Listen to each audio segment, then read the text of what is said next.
It's Laura Eubanks of Design for Serenity with your succulent tip of the day. And Hannah and I are back in Coronado on Isabella at the apartments. Many of you know that recently we did a renovation on this garden, and it's two sides on either side of the drive. I did my best, guys. I brought as many plants as I could cram into the truck, but we came up a little short. So, you know, we decided that we wanted to come back with some more plants and just pump up this side of the garden a little more. I have decided to work off of St. Francis here and come around this side of him, and then also go from this aloe starry night and come down around this way.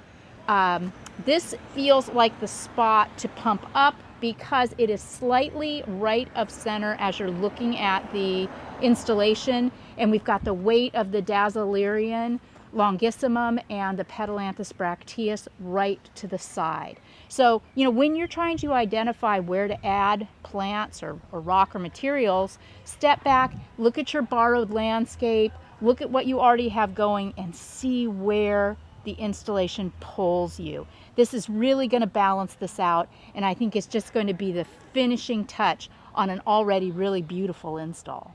I picked up some trays of plants the other day from Oasis for this fluff up, and I chose very specific things for very specific reasons. First of all, remember that we are in Coronado, and this is the land of milk and honey. It's very, very close to the ocean, so I can pretty much plant anything without any concerns. I'm going to start with the aloe ruticope right here at St. Francis, because not unlike this starry night, this ruticope is going to spread, and I want to start this with something that's going to be heavy and strong in the landscape.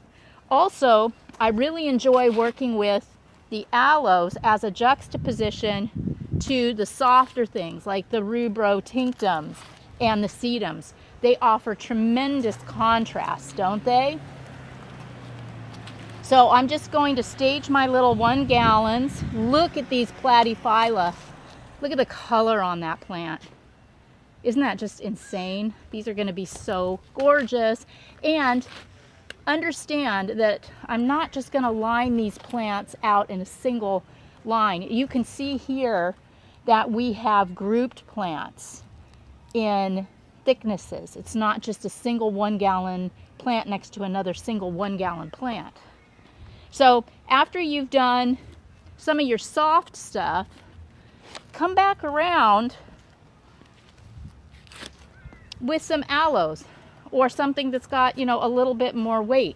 I'm also being mindful of how these plants are going to grow, knowing that some of them are going to get tall, some of them are going to get wide, some of them aren't going to do much of anything. And this is where it's really, really important for you to experiment. If you're not sure, it's okay. Just plant it out in the way that looks attractive and pleasing to you and follow its progress. If at any point you need to swap some things out due to growth, no problem. These are succulents. You can do that. So here is my general outline. Once you start sinking plants, things tend to shift and kind of take on a life of their own. But this is the general idea of what I'd like to see. You can see that I have mixed texture, heights, colors, types. You can also see that this microclimate, this exposure, gets some dappled sunlight. And that's really the scenario here all day long, is just lots of cool breezes, good air circulation, and some type of dappled sunshine. We've got subterranean drip irrigation running all through this bed. So what I'm going to do now is just push the top dressing rock aside, sink my plants, push the top dressing back. Maybe, I might manipulate a little of the black chunky rock that's in the behind, I may move a little of that to the front, and just work my magic to create balance and symmetry.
Okay, so here's what it looks like installed versus not installed.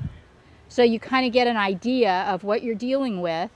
Another trick of the trade, after you get your plants in the ground, you're going to notice some bare spots probably. That's where Crassula comes in.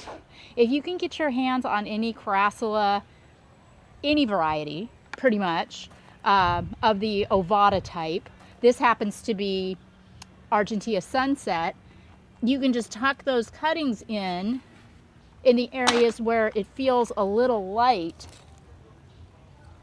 And here, right on the ocean, I know that those are going to root and take no problem. And this is neat too, because the variety of Crassula that I brought in from Oasis is lemon and lime.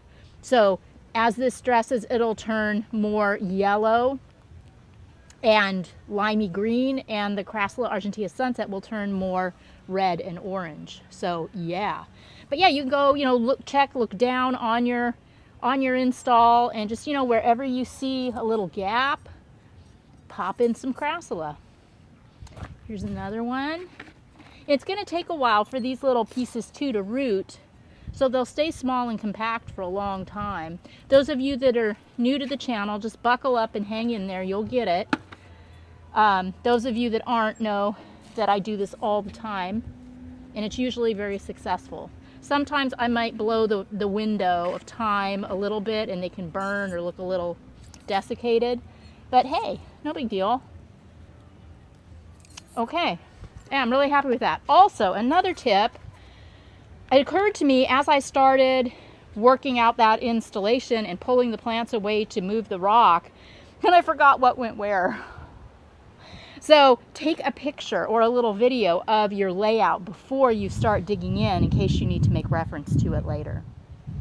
Okay, so here we have it. You be the judge. I love it.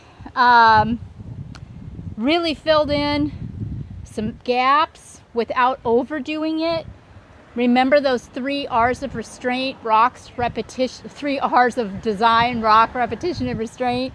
So I pulled some of the black 3 to 12 inch lava rubble into the front on this side, carried it through to connect to the back.